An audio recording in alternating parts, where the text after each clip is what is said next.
ကလေးတို့အားလုံးပဲမင်္ဂလာပါ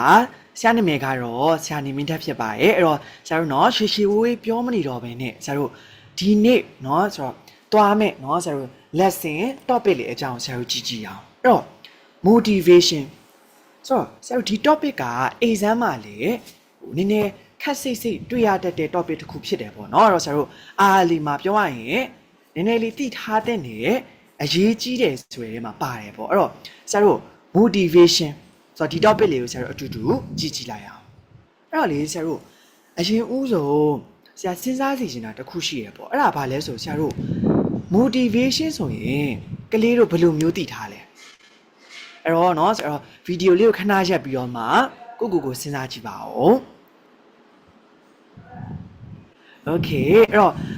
ဆရာထင်တယ်เนาะကလေးတို့ motivation လို့ပြောလိုက်ရင်ဘာကိုပြေးမြင်မလဲဆိုဆရာတို့เนาะအဲ့တော့ဥပမာဆရာလင်းတိုင်းညွန်းတို့ဆရာတို့ဘာဖြစ်လဲ motivation ပေးတဲ့ဟာတွေဥပမာဆရာတို့ကစာကြိုးစားအောင်တို့เนาะပြင်ဆရာတို့ဘာဖြစ်လဲဘဝကြီးတိုးတက်အောင်เนาะဆိုတော့ဟောမင်းရဲ့ဘဝဘာဖြစ်လဲမင်းရဲ့ဘဝတိုးတက်အောင်လို့မင်းဘယ်လိုကြိုးစားရမလဲကောက်ရိုးမဖြစ်စေနဲ့ဘာညာစသဖြင့်ဆရာတို့ဘာလဲ motivational speaker တွေပြောတာတယ်ဆရာတို့အဲ့ဒါကိုပြေးမြင်ကြမယ်ထင်တယ်เนาะအဲ့တော့ဆရာတို့အဲ့ဒါကြောင့်ဆရာပြောချင်တာပုံမှန်ဆရာတို့သိထားတဲ့ motivation ဆိုတာကစိတ်သက်ခွန်အားဆိုပြီးတော့မှဖြစ်မယ်လို့ဆရာထင်တယ်เนาะအဲ့တော့ဒီနေရာမှာအဲ့တော့အဲ့ဒီ motivation နဲ့တူလားပေါ့အဲ့တော့ဒီနေရာမှာဆရာတို့ကြည့်အဲ့တော့ GEDR လေးမှာပြောတဲ့ motivation ဆိုတာကဆရာတို့တနည်းအားဖြင့်ပြောရမယ်ဆိုရင် reason trigger ဆရာတို့ trigger ဆိုတာကဒီဆရာတို့တနက်လေးတွေမှာပါတယ်เนาะအဲ့တော့ဥပမာဒါကတနက်ဆိုရင်ဆရာတို့တနက်ကြီးထွက်ဖို့ရအတွက်နှိပ်တဲ့ခလုတ်လေးကိုဆရာတို့ trigger လို့ပြောတာအဲ့တော့အချောင်းပြချက်ဒါမှမဟုတ်လို့ရှိရင်တစ်ခုခုချီစံလေးထွက်သွားအောင်လို့နှိပ်ရတဲ့ခလုတ်လေးကိုသူကပြောတာအဲ့တော့ခုနကဆရာပြောတဲ့ motivation နဲ့ဘာကွာလဲအဲ့တော့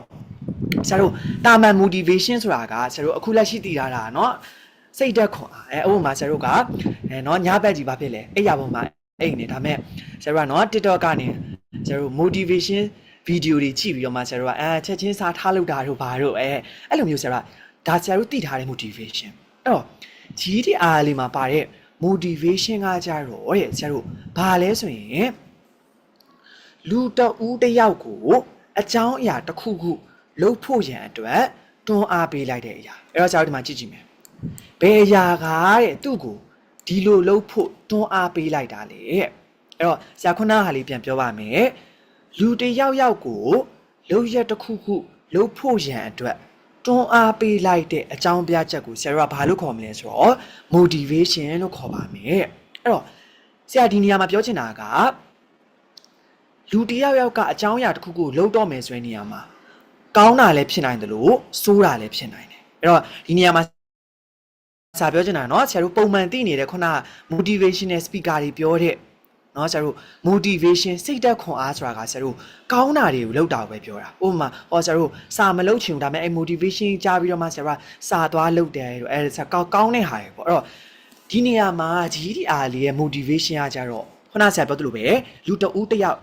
လောက်ရတစ်ခုခုလုပ်ဖို့ရန်အတွက်တွန်းအားပေးလိုက်တဲ့အရာအဲ့ဒီလိုလုပ်တဲ့လုပ်ရကကောင်းတဲ့အရာလည်းဖြစ်နိုင်တယ်လို့ဆိုးတဲ့အရာလည်းဖြစ်နိုင်တယ်အဲ့တော့ဒီနေရာမှာကျွန်တော်ပြောရမယ်ဆိုရင် reason ပေါ့နော်အဲ့တော့ဆိုတော့ဒါလေးကိုနားလည်မယ်ဆိုရင်အဲ့တော့ဆရာနောက်ဆုံးအနေနဲ့ပြန်ပြောပါမယ် GDR လေးမှာပါတဲ့ motivation ဆိုတာကလူတဦးတစ်ယောက်ကလုပ်ရတစ်ခုခုလုပ်ဖို့ရန်အတွက်တွန်းအားပေးလိုက်တဲ့ reason ကိုဆရာက motivation လို့ခေါ်ပါမယ်အဲ့ဒီလုပ်ရကကောင်းတဲ့လုပ်ရက်လည်းဖြစ်နိုင်တယ်လို့ဆိုးတဲ့လုပ်ရက်လေးလည်းဖြစ်သွားနိုင်တယ်အဲ့တော့ဆရာတို့ဒီနေရာမှာဘယ်လိုမျိုးလေးလဲဆိုတာเนาะဆရာတို့ကလေးတို့ပို့ပြီးတော့မှမျက်စိတွေရှင်းအောင်လို့နားလည်အောင်လို့ဆရာတို့တစ်ချက်ဆရာတို့ဘာကြည့်မလဲဆိုရင် example လေးကြည့်ရအောင် Okay အဲ့တော့ဒီနေရာမှာလေကလေးတို့ဘာလေးတွေတွေ့ရလဲ Okay အဲ့တော့ဒါကဘာကြီးလဲဟုတ်တယ်ဆရာတို့ grocery store เนาะတနည်းအားဖြင့်ပြောမှဆရာတို့ convenience store ဆိုတော့ကုန်စုံဆိုင်ပေါ့ထားပါတော့ဆရာတို့mini mart ပြောမလားwhatever เนาะဆရာတို့ထားလိုက်အဲ့တော့ဒီမှာဆရာတို့အဲ့တော့ဒီကောင်လေးကကြတော့အဲ့တော့ဆရာသူကကြတော့သူ့ပုံစံလေးကိုကြည့်ပါအောင်ဘယ်နေရာမှာနေလဲတီးကြတာတခုကတော့เนาะသူကကျောင်းသားလေးဖြစ်ကောင်းဖြစ်နိုင်မယ်လွယ်အိတ်လေးနဲ့အဲ့တော့ဆရာတော့ story လေးတစ်ခုလုပ်လိုက်မယ်ပေါ့အဲ့တော့နားလဲအောင်ဆရာဘယ်လိုပြောပြချင်လဲဆိုတော့ तू ဟာတဲ့เนาะအိမ်ဘွားကနေဆင်းလာတဲ့ကောင်လေးတယောက်ပေါ့အဲ့နဲ့ Okay အဲ့တော့တေးကြတာပေါ့ သူ့မှာကြည့်နော်သူကဘာဖြစ်နေလဲအေးလဲအေးနေရဟောသူ့မှာပါတဲ့ဟာကြီးကိုနော်ဆောင်းကြီးကိုပတ်ပြီးတော့မှသူကလမ်းဘေးမှာနေနေတာအဲ့တော့ဆရာပြောပြကြည့်မယ်အဲ့တော့တဲ့သူကကျောင်းလဲကောင်းကောင်းတက်ခဲ့တယ်ကွာအချင်းစာရိတ်တလည်းကောင်းတယ်ဒါမဲ့တဲ့ तू ကသူ့အမေအိမ်ဘွားနေ तू အခက်မသိလို့ဆင်းလာတဲ့အခါမှာ तू ကတနေ့ကျတော့ဘာလုပ်လဲဆိုတော့ဘိုက်ကတအားစားတယ်เนาะဘိုက်တွင်းမှာ gree ဆိုမိပြီးတော့မှအဲ့ဒါနဲ့ဘိုက်တအားစားလာတော့ तू ကဘာလုပ်လဲဆိုတော့เนาะကျတော့ store ဆိုင်တွေဝင်ပြီးတော့မှဟောဒီမှာเนาะကျတော့ဘာဖြစ်လဲနွားနို့လေးတပူးပြီးရင်ကျတော့ရည်ညစ်ထမင်းလိတ်လေးတွေတို့ဘာလေးတွေတို့ तू ကပတ်စံလည်းမရှိဘူးလေဖြစ်ချင်တော့အဲ့နဲ့ तू ကအဲ့ဟာတွေကို तू ကလူအလစ်မှာเนาะအလစ်တုပ်ပြီးတော့မှခိုးပြီးတော့မှပြန်ထွက်လာတယ်အဲ့တော့လေဆရာတို့စဉ်းစားကြည့်အောင်သူ့ကိုဒီလိုပစ္စည်းတွေခိုးဖို့ရန်အတွက်တွန်းအားပေးလိုက်တာကဘာအကြောင်းအရာဖြစ်မလဲအဲ့တော့ဆရာနောက်တစ်ခေါက်ပြန်ပြောပြပါမယ်အဲ့တော့ဒီကောင်လေးဟာတဲ့ဘိုက်တအားစားတယ်တဲ့ဘိုက်တအားစားတော့ तू ကနော်ကုံစုံဆိုင်နဲ့ဝင်ပြီးတော့မှဆရာတို့ဘာဖြစ်လဲနော်ဆိုတော့နွားနို့တွေနော်ပြီးရင်ဆရာတို့ရင်းကြီးထမင်းလိတ်တွေအလစ်တုပ်ခိုးပြီးတော့မှပြန်ထွက်လာတယ်တဲ့အဲ့တော့ဆရာကိုစဉ်းစားပေးကြည့်ပါဦး။ तू ဘာလို့ဒီလိုမျိုးလုပ်တာလဲ။နော်။သူ့ကိုဒီလိုမျိုးခိုးဖို့ရန်အတွက်ဘယ်အရာကသူ့ကိုတွန်းအားပေးလိုက်တာဖြစ်မလဲ။ဟုတ်တယ်နော်ဆရာတို့ဘိုက်စာလို့အဲ့တော့ဆရာတို့နော်ဆိုစာလောင်မှုပေါ့နော်ဆိုသူ့ရဲ့တေချာတာပေါ့။ तू ဒါဘိုက်မစာရင်လေဆရာတို့ခိုးပါမလားထားပေါ့။ဟုတ်တယ်ဘယ်ခိုးမလဲနော်။အဲ့တော့ဆရာတို့ဘိုက်စာလို့တွားခိုးတယ်။အဲ့တော့တေချာတာတစ်ခုကတော့เนาะအဲ့တော့ဥပမာမေးခွန်းလေးမေးမယ်ပေါ့ဒီကောင်လေးကဘာလို့เนาะကျတော့ဘာလဲပစ္စည်းเนาะမုတ်တွေကိုတွားခိုးတာလဲသူ့ကို motivate လုပ်တာဘယ်အရာဖြစ်မလဲသူ့ရဲ့ bike စာလို့တွားခိုးပါတယ်ဆိုတဲ့အကြောင်းအရာလေးဆရာတို့ကဖြစ်သွားမှာပေါ့နားလည်မလား okay အဲ့တော့နားလည်မယ်ဆိုရင်ဆရာတို့ဒီနေရာမှာ example လေးဖတ်ကြည့်အောင်အဲ့တော့ဒီ example ဖတ်ခိုင်းနေဆိုတာเนาะဆရာတစ်ခါလေးပါဖြစ်လေ။အော်ဒီ concept လေးကဒီလိုပါလားဒီလိုလေးဖြေရတာပါလားဆိုတော့နားလည်စေချင်လို့ဖြစ်ပါတယ်။အဲ့တော့အဲ့ဆိုဆရာတို့ဒီနေရာမှာအာလီပဲဖြစ်ဖြစ်ဘယ် subject နေနေဆရာတို့အမြဲတမ်းဘာကိုအရင်ဖတ်ရမလဲဆိုရင်မေးခွန်းအရင်ဖတ်ရပါမယ်။ဒါ reading strategy ပဲเนาะအဲ့တော့ဆရာတို့မေးခွန်းလေးဖတ်ကြည့်မယ်။ Why did Dick decided to rent the apartment? ဘာလို့တဲ့ Dick ကတိုက်ခန်းလေးကိုငှားဖို့ဆုံးဖြတ်ခဲ့တာလေတဲ့။နံပါတ် A okay ဆရာဒီမှာမေးခွန်းကြီးနှစ်ခုတော့ထပ်နေเนาะအဲ့တော့ဒီမေးတာမေးခွန်းဖယ်လိုက်မယ် okay တော့ he liked the landlady okay landlady ဆိုတာဆရာတို့ပွဲစားကြီးကိုပြောတာဖြစ်ပါတယ်ပွဲစားအမကြီးပေါ့ okay အဲ့တော့ဆရာတို့လေစဉ်းစားကြည့်အောင်အဲ့တော့ဒီကတဲ့ဒီတိုက်ခန်းကိုငှားတာကပွဲစားအမကြီးကိုကြိုက်လို့တဲ့ဖြစ်နိုင်ပါမလားမဖြစ်နိုင်ဘူးเนาะဘယ်ဖြစ်နိုင်မလဲပောက်ခဲ့ရပေါ့အဲ့တော့ဆရာတို့ဒါကိုပယ်လိုက်မယ်အဲ့တော့ဆရာကတော့ကြိုပယ်ပြီးမယ်เนาะအဲ့တော့နံပါတ် B it had a good location ကောင်းလို့တဲ့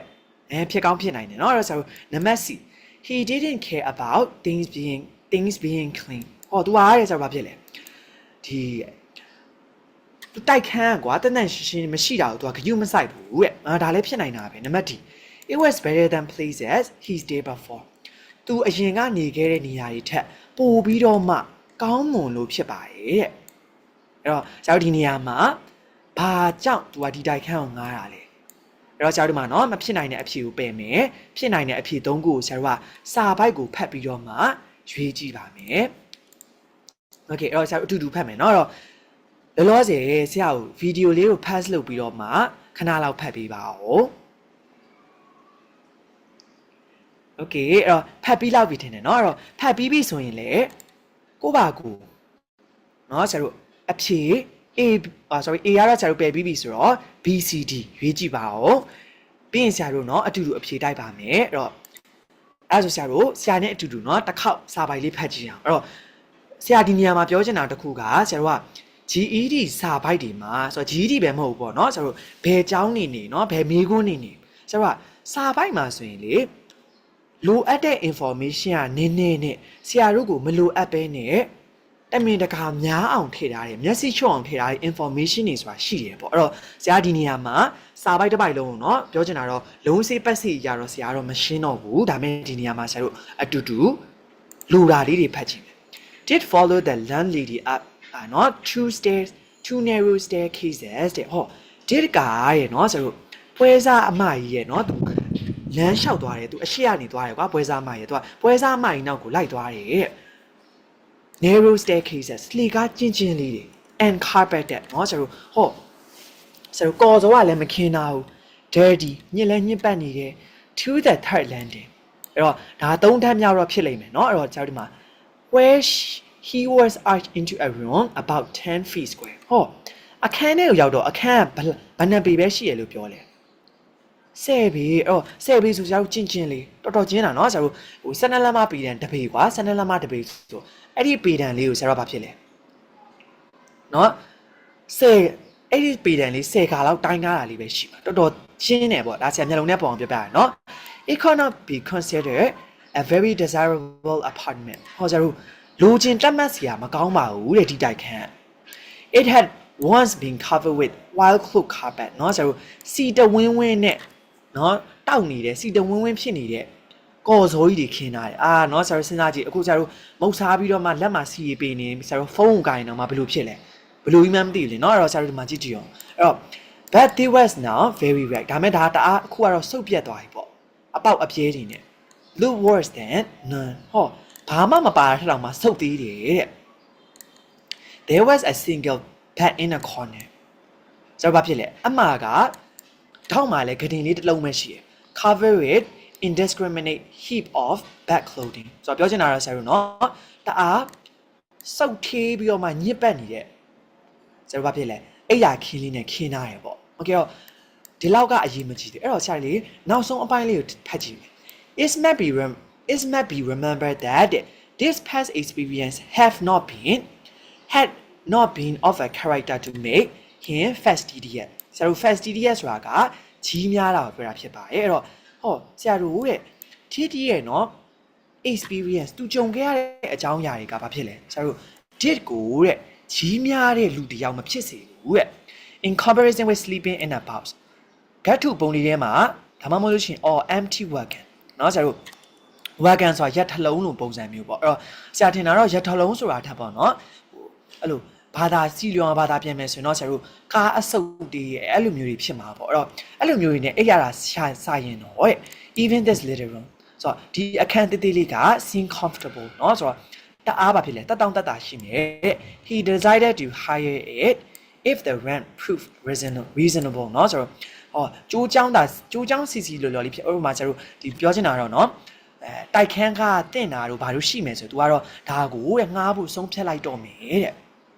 အဲ့တော့ဆရာတို့ဒီနေရာမှာအဖြေလေးအတူတူရွေးကြည့်မယ် Okay it had a good location ဆရာတို့လေအဲ့တော့ဆရာလေးဒီနေရာမှာtrick လေးတစ်ခုเนาะ tip လေးတစ်ခုပေးချင်တာဆရာဘာလဲဆိုရင်ကိုရွေးတဲ့အဖြေကိုစာပိုင်းနဲ့မှန်တိုက်ကြည့်ပါအဲ့တော့အခုဆရာတို့ကြည့်ကြည့်မယ်ဗီဒီယိုရွေးထားတဲ့ကလေးတွေဆိုဆရာတို့စာပိုင်းနဲ့တိုက်ကြည့်မယ် it had a good location နေရာကောင်းလို့ပဲအဲ့တော့ဆရာတို့လေစာပိုက်ထဲမှာ location နေရာနဲ့ပတ်သက်လို့ပြောရတာမျိုးရှိလားကြည့်ရအောင်မရှိဘူးเนาะဆိုတော့အခန်းရဲ့ဖွဲ့စည်းပုံတွေကိုပြောထားတယ်ဒါပဲပြောသွားတာဆရာတို့အဲ့တော့ဒါကမဖြစ်နိုင်ဘူးပေါ့เนาะဆရာတို့ဒါကိုပယ်ပါမယ်အဲ့တော့ B ကမဟုတ်တော့ဘူးနံပါတ် C နဲ့ D he didn't care about things being clean သူကတဲ့